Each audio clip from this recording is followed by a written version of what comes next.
करते हैं। राना, सबसे पहले आपकी मंशा आज की कि बात का आगाज जहां से करना चाहें, वो मेल मुलाकातों से करना चाहें, धरने से करना चाहें या मुस्तकबिल के असरात से करना चाहें। बिस्मिल्लाहिर्रहमानिर्रहीम, वस्सलातु वस्सलामु अलैका या सय्यदी या रसूलल्लाह, अस्सलातु वस्सलामु अलैका या सय्यदी या हबीबल्लाह। यासर, पहली बात तो यह है कि हमारे प्रोग्राम को ये एहसास हासिल है कि हमने अपने प्रोग्राम में कहा था ना बिलावल ना नवाज शरीफ दोनों वज़ीर आज़म नहीं होंगे, और दोनों ही वज़ीर आज़म नहीं हुए।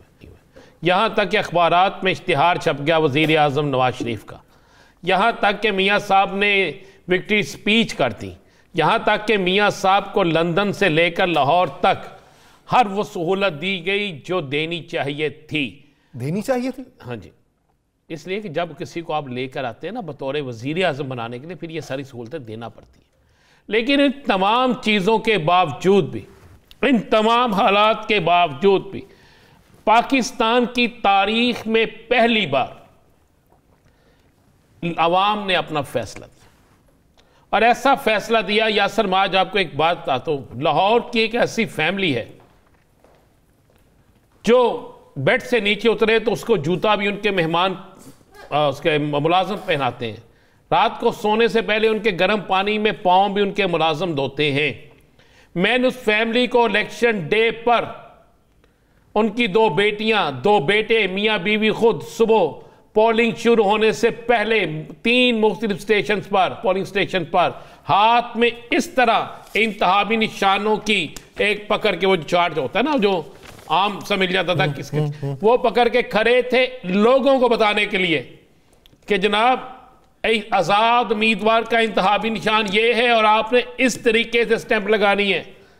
और जिस वक्त तक पोलिंग बंद नहीं हुई बगैर कुछ खाए वो खड़े थे। ये एक रिजल्ट था, उसी से पता चल गया था कि रिजल्ट क्या होगा। याद करें, मैंने आपसे इलेक्शन ट्रांसमिशन से पहले आखिरी जो प्रोग्राम था, मैंने आपसे कहा था लिख लीजिएगा, और आपने लिख भी लिया था। और आप हमेशा की तरह शर्त हारते हैं, आप हमेशा की तरह शर्त हारते हैं, और उसके बाद आपका हिसाब भी जो है ना सियासी लोगों की तरह है, भाग जाना। राना साहब, वो मैं माजरत चाहता हूँ, जिस तरीके से पूरे इलेक्शन में वो फॉर्म 45 गायब हुआ है ना, मेरा वो पर्चा गायब हो गया। अच्छा, तो वो तस्दीक के तौर पर, फिर आपका कसूर नहीं, अब वो तस्दीक के तौर पर मेरे पास मौजूद नहीं है कि जिसे मैं मान सकूं कि मैं हार गया या जीत गया। वो मेरे पास पर्चा ही मौजूद। फिर मैं आपको ख्वाजा से भी कह सकता हूँ ना, मैं और क्या कह सकता मैं और क्या कह सकता हूँ ना, मैं एक मोज़स नाम ही दूंगा ना। ख्वाजा आसिफ साहब मुझसे मुख्तलिफ है। ख्वाजा आसिफ साहब ने रात गए उस दिन अपनी हार तस्लीम कर ली थी, और सबको जाके उन्होंने खुशी की शादियां बजाई। तो मैं तो हार तस्लीम ही नहीं कर रहा ना। नहीं, आप मान दीजिए। फिर आपका नाम क्या रखें? बिलावल भुट्टो रख दें, आसफ अली जरदारी साहब रख दें, नवाज शरीफ साहब रख दें, क्या रखते हैं नाम? आप खुद फाइनल कर लें। मैं एक नाम चले करके आपको बता दूं। ये तो एक वैसे जो मैं आपको ये खबर दे दूं, एक तो आज जाती उमरा में एक इजलास हुआ है, वो तो पिछले कई दिनों से हो ही रहे हैं। आज का इजलास बड़ा अहम था। अच्छा। उसमें कहा गया है कि जनाब जो मौजूदा हालात हैं, और ये पाकिस्तान की तारीख में पहली दफ़ा हुआ है कि इस इलेक्शन के रिजल्ट आने के बाद अभी हुकूमत नहीं बनी। हमेशा हुकूमत बनने के बाद एहतजाज होता था, अब हुकूमत बनने से पहले एहतजाज शुरू हो गए हैं। और GDA का जितना बड़ा एहतजाज हुआ है, जितना बड़ा धरना हुआ है, मैं समझता हूं कि ये सिंध क्या पाकिस्तान की तारीख का एक बहुत बड़ा धरना है यासर साहब। और आज एक मीटिंग में, जो मीटिंग जाती उमरा में हुई है, मेरे पास जो इंफॉर्मेशन है उसके मुताबिक वहां पर अब ये सोच रहे हैं कि हमें हुकूमत नहीं लेनी चाहिए वफाक में, क्योंकि पीपल्स पार्टी वजारतें लेने के लिए तैयार नहीं है तमाम तर मीटिंगों के बावजूद भी। और अगर ये हुकूमत लेते हैं तो मौजूदा जो हालात बन चुके हैं, इस मौजूदा हालात में गैस का बिल बिजली से ज़्यादा है, बिजली का बिल तो है ही तो है, गैस का बिल उससे भी ज़्यादा है। अवाम के लिए आने वाले दिनों में महंगाई का तूफान आने वाला है। आप ज़रा यासर साहब गुलबर्ग में गुरु मांगट रोड पे ज़रा सुई गैस के दफ्तर के बाहर किस टाइम चक्कर लगा के देखें ना, तो आपको ख़वातीन तवील कतारें नहीं, हाली ख़वातीन जो बातें करती हैं, जो बददुआएं देती हैं झोलियाँ उठा उठा कर, आप सोच नहीं सकते। एक वक्त था लोग कहते थे इस बंदे की 1 लाख तनख्वाह है, बड़ा सुकून से गुजरेगा।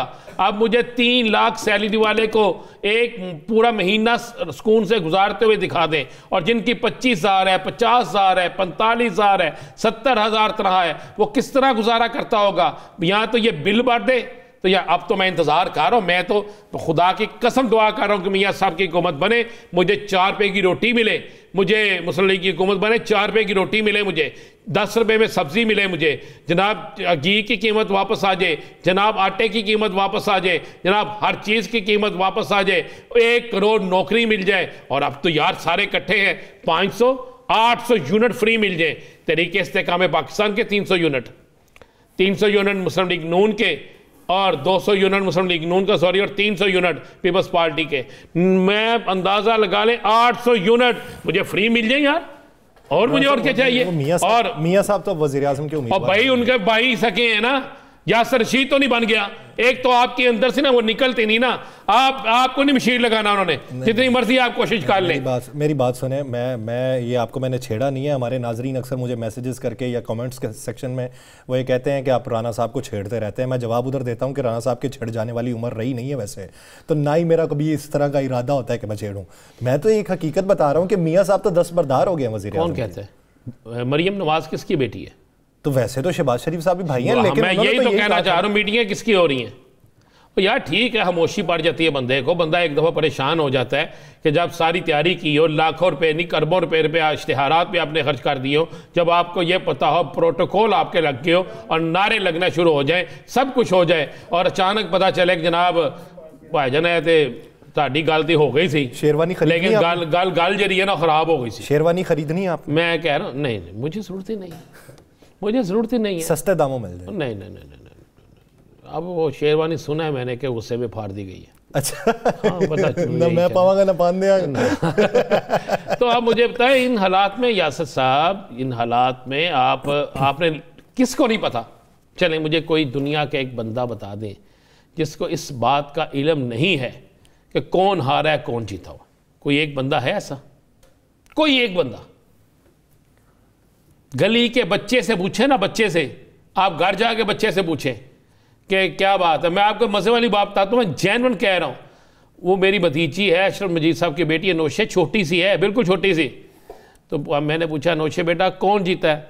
तो कहती है अंकल जीता इमरान खान थे और ये सब वोट चोरी करके लेके, लेकिन पकड़े जाएंगे, वो इस तरह कहती है। तो जब बच्चों को भी भैया पता है, बड़ों को भी ये पता है, तो फिर कितनी देर करेंगे? देखें आज इस्लामाबाद मैरियट होटल में जो फार्म 45 है, मैं तो कहता हूं अगर फार्म 45 उन्होंने जाली रखे हुए हैं मुस्लिम लीग नून के बकौल, तो फिर तो उन पर सख्त तरीन मुकदमा होना चाहिए, और अगर वो असल है तो फिर फार्म 47 जिसने जारी किया उस पर क्या होना चाहिए, फिर जो जाली जीत गए हैं उन पर क्या होना चाहिए। ये दोनों चीज़ें देखें, मुझे यकीन है पाकिस्तान की अजीम अदलिया पर कि अगर एक सियासी जमात के इंतहाबी निशान के हवाले से 16 अफराद की दरखास्त आने पर सख्त एक्शन हो सकता है, तो ये तो अब 16 करोड़ से भी ज़्यादा लोगों की डिमांड है, तो इस पर तो ज़रूर होना चाहिए, पता लगना चाहिए कि झूठा कौन है सच्चा कौन, ये सामने आ जाना चाहिए सारा कुछ। आपको एक खबर दे दूँ और जी, आप अपने व्लॉग में इस्तेमाल कर लेंगे, बात तो आते नहीं, आप 2 मिनट से पहले बैठ जाते हैं। चलिए मैं आपको खबर दे दूं, मेरे व्लॉग्स आपकी तरह